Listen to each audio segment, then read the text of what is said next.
upcoming negotiations is that now we will say that, however, you might want to settle on this, but this would be the ramifications. When it just comes to real politics, we'll sit down and we'll say, this is what we bring. Then everybody will say, this is what I bring, this is what you bring, this is what you bring as a candidate. And then we will see the way forward. I don't think that this is something that we will disagree on. However, the reason why we have this much confidence is that we enjoy quite a bit of support, and in comparison to other parties, even within the opposition, they have not become as large as we are. They've not built the structures as we are, and that's why we're comfortable to make these demands. So we are saying, we're giving you the presidency, but we want the deputy presidency. So it may be down the road, Kindiki might join ODM. We don't know. I mean, it's politics. You did mention that then ODM has recognized the possibility of having to go the thing alone. What does that mean?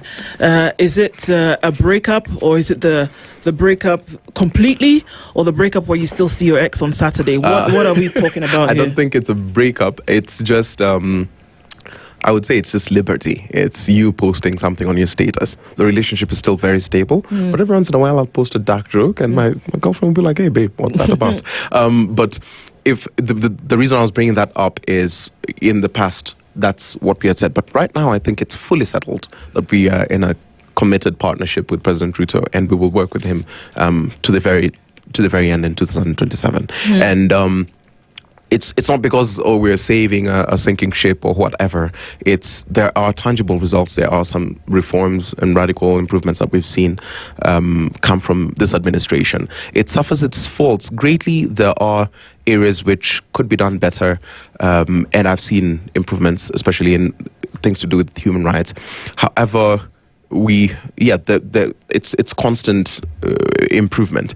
If you think about the reason why I was talking about an agenda, is if you take something like housing, we've been joking with my friends that the Linda Kuku movement is against the building of affordable housing, but the only reservation I would see people have towards affordable housing, if it's in comparison to Singapore, for example, is that in Singapore it gave ownership to a lot of people, right, and it didn't affect the take-home pay as greatly or as severely. And then, of course, in the Singaporean process, you own their houses on a 99-year lease. So those are some of the things that I would fine-tune, because I see the reservation that Kenyans have is they're saying, okay, fine, we have a new health system, but is it worth paying 10 billion for every year? Because people think it's 104 billion being paid. And I think that these are some of the things that need to be fine-tuned here. And then, because generally the concept is good, but people are asking, is it worth the money?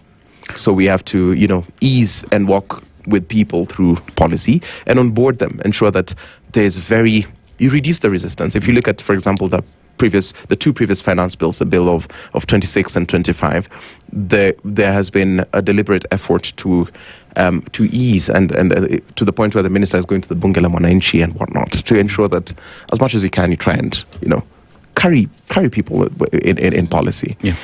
And I think with that, one asks the question then, with the board